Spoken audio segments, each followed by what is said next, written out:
So, what if I told you that two documents that came out in early 2026, one about a new U.S. defense strategy, the other a deep dive on AI policy, are actually telling the exact same story? On the surface, they seem worlds apart, but when you look closer, you realize they are two sides of the same coin, and together, they paint a really clear picture about the future of global competition. All right, so the first piece of this puzzle is the 2026 National Defense Strategy, or NDS. And let's be clear, the folks who've analyzed this thing say it is not just some minor update. They're using words like radical to describe the changes. We're talking about a fundamental rethinking of America's entire military posture and its place in the world. And this chart, wow, it just lays it all out, plain as day. It shows you how much space in the last three defense strategy documents was dedicated to different topics. And just look at that 2026 bar for Homeland and Hemisphere. It absolutely skyrockets.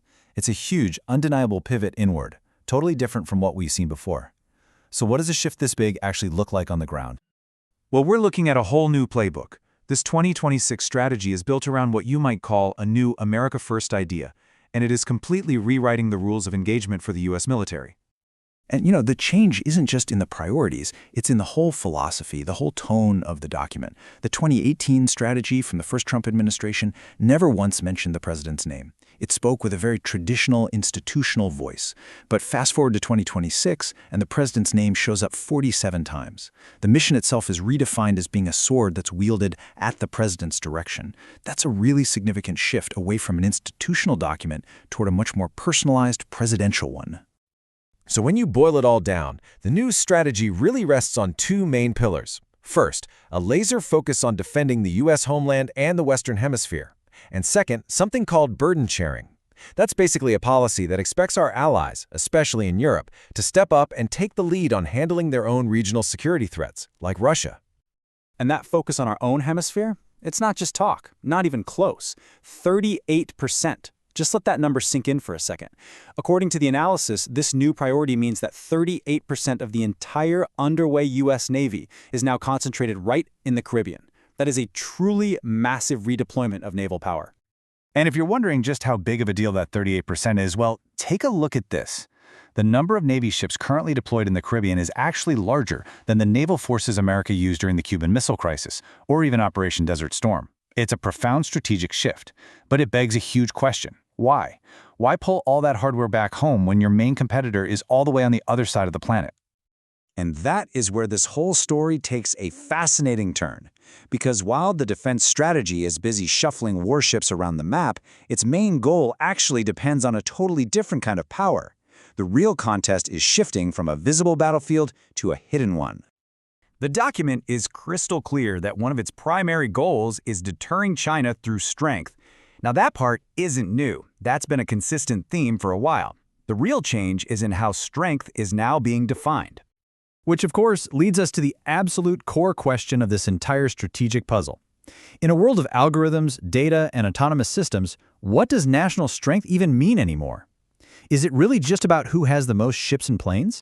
The answer, according to the second document in our story, is this: agentic AI. We're talking about autonomous systems that can think, plan, and act pretty much on their own. And leadership in this technology, well, that's now seen as the ultimate measure of national power. It's the real arena for the U.S.-China rivalry. So how are the two big players going about this? Let's take a look at the two very different playbooks the U.S. and China are running to try and achieve AI supremacy. This table breaks it down beautifully. On one side, you've got the United States with a very decentralized, multi-stakeholder model. It's a bottom-up approach that really encourages innovation. On the other side, you have China with a highly centralized, top-down strategy that is planned and directed by the state. So think of the American strategy as a giant innovation engine. It's fueled by the incredible dynamism of its private sector. It focuses on broad ideas like ethics and critical thinking. And the whole goal is to stay ahead by maintaining a creative, technological edge through open and, sometimes messy competition. China's approach, though, is more like a massive state-led machine. It's all about speed, scale, and control. Through things like mandatory AI education and strict national planning, the goal is to weave AI into the fabric of society and industry as quickly and systematically as possible, all to enhance stability and control. And this chart is really interesting because it shows the potential outcome of these two different bets. The US model, with its high innovation, gets you that faster initial adoption, that creative explosion. But China's model, with its huge coordinated market, is projected to hit a higher overall peak of society-wide use in the long run. Two very different paths to power. Okay, so let's pull back and connect all the dots. We've looked at this radical military shift, and we've dived into the high-stakes race for AI. It's time to weave those two threads together and see the single, coherent picture they create. And this, right here, is the key takeaway. The military strategy of burden shifting. Pulling back from certain regions and asking allies to do more. It's not about isolationism. It's about freeing up an enormous amount of resources, money, and strategic focus to pour into the deeper, more important, systemic competition with China. The U.S. is strategically letting go of old burdens so it can concentrate on winning the defining technological race of our lifetime, leadership in agentic AI. So at the end of the day, it all leaves us with one profound question. We're watching two competing grand strategies for the future play out in real time. One is banking on decentralized, chaotic innovation. The other is banking on centralized, state-led integration. As both military hardware and intelligent algorithms get more and more powerful, which of these two visions will ultimately shape the world we're all going to live in?